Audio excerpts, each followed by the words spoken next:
దేవునికి మహిమ ఘనత ప్రభావములు కలుగును గాక. మేల్కొల్పు ప్రార్థన వీక్షకులకు మరి ఉదయకాలపు దేవుని యొక్క మాటల కొరకు ఆశతోను ఆసక్తితోను కనిపెట్టుచున్నటువంటి ప్రియ సహోదరునికి సహోదరులకు ప్రభువైన యేసుక్రీస్తు వారి యొక్క శ్రేష్టమైన నామములో వందనములు తెలియజేస్తూ ఉన్నా. ఈ ఉదయకాల ప్రార్థన సహవాసము అనేకమైనటువంటి అద్భుతమైన కార్యాలను మీరు చూచినట్లుగా, అనేకమైనటువంటి మిరాకిల్స్ మీ జీవితంలో జరిగినట్లుగా ఈ ఉదయకాల ప్రార్థన ద్వారాలను తెరుస్తోంది.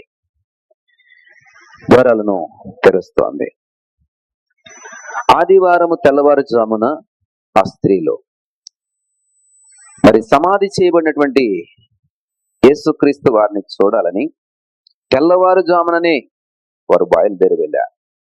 లూకా సువార్త 24వ అధ్యాయం ప్రారంభ వచనాల నుండి ఈ మాటలు రాయబడి ఉంటాయి. తెల్లవారుజామునే వారు శనివారము రోజున కావలసినటువంటి సుగంధ ద్రవ్యములు, పరిమళ తైలాలు సిద్ధపరుచుకున్నారు. ఎందుకు సిద్ధపరుచుకున్నారో? తెల్లవారుజామునే వెళ్ళాలి కాబట్టి. ఆదివారం శనివారం రాత్రి అంతా గడిస్తే తెల్లవారు అంటే ఆదివారం కాబట్టి ఆదివారం రోజున యేసు ప్రభు వారిని మరి ఎక్కడైతే ఉంచారో ఆ సమాధిని దర్శించుకోవడం కోసం ఆ స్త్రీలు సిద్ధపడుతున్నారు. తెల్లవారుజామున వెళ్ళడానికి ఎప్పుడు సిద్ధపడుతున్నారండి? ఆ ముందు రోజు నుండి కావలసినటువంటి అన్ని కూడా సమకూర్చుకుని సిద్ధపరుచుకుని వాటిని తీసుకుని వెళ్ళడానికి సిద్ధపడుతున్నారు. తెల్లవారుజామున వెళ్ళడానికి ముందు రోజు నుంచి కూడా వారి యొక్క ప్రణాళిక, వారి యొక్క సిద్ధపాటు, వారికి ఉన్నటువంటి అవగాహన ఒకసారి చూడండి. వెళ్ళేటప్పుడు చూద్దాం కాదు, వెళ్ళేటప్పుడు దారిలో కొనుక్కొని వెళ్దామని కాదు. ఎందుకని? వెళ్ళేటప్పుడు తెల్లవారుజామునే వెళ్ళే ఆలోచన వారికి ఉంది కాబట్టి తెల్లవారుజామున వారికి ఏ వస్తువులు దొరకవు. తెల్లవారుజామున ఏ సావకారు దుకాణాలు తెరవడం కాబట్టి ఆ ముందు రోజే సిద్ధపరచుకోవాలి, ఆ ముందు రోజే వాటిని ఏర్పరచుకోవాలి. ఎందుకండి?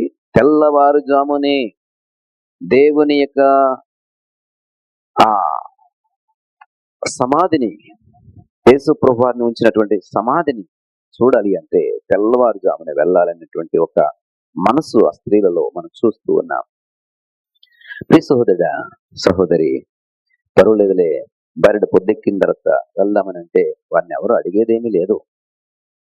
అలాగే రోజులో ఎప్పుడో ఉదయం నుండి సాయంత్రం వరకు ఎప్పుడోకప్పుడు వెళ్దాంలే అనుకుంటే వారికి ఏమీ ఎవరు చట్టశాసనం ఏమీ చేయలేదు, వారికి ఏమీ నియమం ఏమీ ఇవ్వలేదు.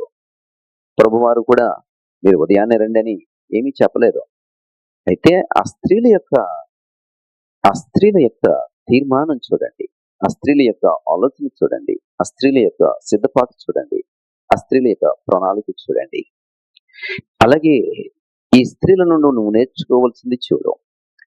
నీవు ఉదయమున లేచి ప్రార్థన చేయాలి, ప్రభు సన్నిధికి రావాలి అంటే, ఉదయమున లేచి ప్రభు సన్నిధిలో నువ్వు గడపాలి అంటే, ఉదయమున లేచి ప్రభువుతో నీ ఒక చక్కటి ఆ బాండింగ్ తో, ఆయనతో చక్కటి ముచ్చట నువ్వు ఏర్పరచుకోవాలంటే ఆ ముందు రోజు నుండి నీకు ఒక చక్కటి ప్రణాళిక ఉండాలి, సిద్ధపాటు ఉండాలి, ఏర్పాటు చేసుకోవాలి. తగిన విధముగా సమస్తమును సమకూర్చుకుని అన్నిటినీ ఏర్పాటు చేసుకోవాలి. ఆ ఏర్పాటు లేకపోవడం వల్ల మనం ఏం చేస్తున్నామంటే ఉదయాన్నే లేకలేకపోతున్నాం, ప్రభు సన్నిధిలో ప్రార్థనలో గడపలేకపోతున్నాం. లెగిసిన వెంటనే ఆ క్యాలెండర్ దగ్గరికి వెళ్ళి ఈ రోజు ఏముంది, ఈ క్యాలెండర్ డేట్ లో వాక్యం ఉంటుంది. ఈ సేవకులు, ఆయా మందిరాలకు సంబంధించినటువంటి సేవకులు వారి యొక్క క్యాలెండర్ లో చిన్న వాక్యాన్ని ప్రతిరోజు ఉంచుతారు.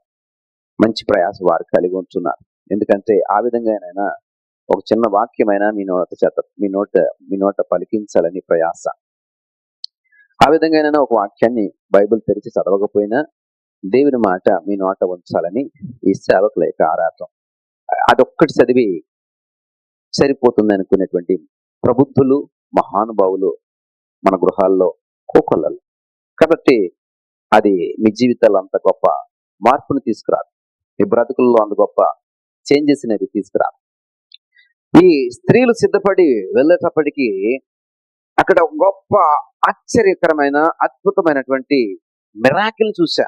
ఉదయముననే వెళ్ళినటువంటి వీరికి ఒక అద్భుతమైనటువంటి కార్యం తారసపడింది. ఏంటి తారసపడింది? మూసి ఉంచిన సమాధి రాయి తెరవబడింది. మూసి ఉంచిన రాయి తెరవబడింది. మూసి ఉంచిన రాయి తెరవబడి ఉండుట వారు చూశారు. ఎంత అద్భుతం అండి! దానిని ఎవరు కూడా అలా చేయజాలరు. ఎప్పుడు జరుగుతుందండి? అద్భుతము జరిగినప్పుడు మాత్రమే అది జరుగుతుంది. ప్రియ సహోదరా, సహోదరి, నువ్వు తెల్లవారుజాముననే ప్రభు సన్నిధిలో ప్రభుని చూడాలని, తెల్లవారుజామునే ప్రార్థన చేయాలని నువ్వు ప్రణాళికతో, సిద్ధపాటుతో, ఏర్పాటుతో దేవుని సన్నిధికి వస్తే దేవుడు నీకు అద్భుతమైన ఆశ్చర్యకరమైనటువంటి సంగతులను చూపిస్తాడు. అది సత్యం. ఆ స్త్రీలు చూశారు. ప్రియ సహోదరా, సహోదరి, మరి నీ వంతు ఎప్పుడైనా చూసావా? నీ వంతుగా ఎప్పుడైనా ఇలాంటి మిరాకిల్ని చూడాలని ఆశపడ్డావా?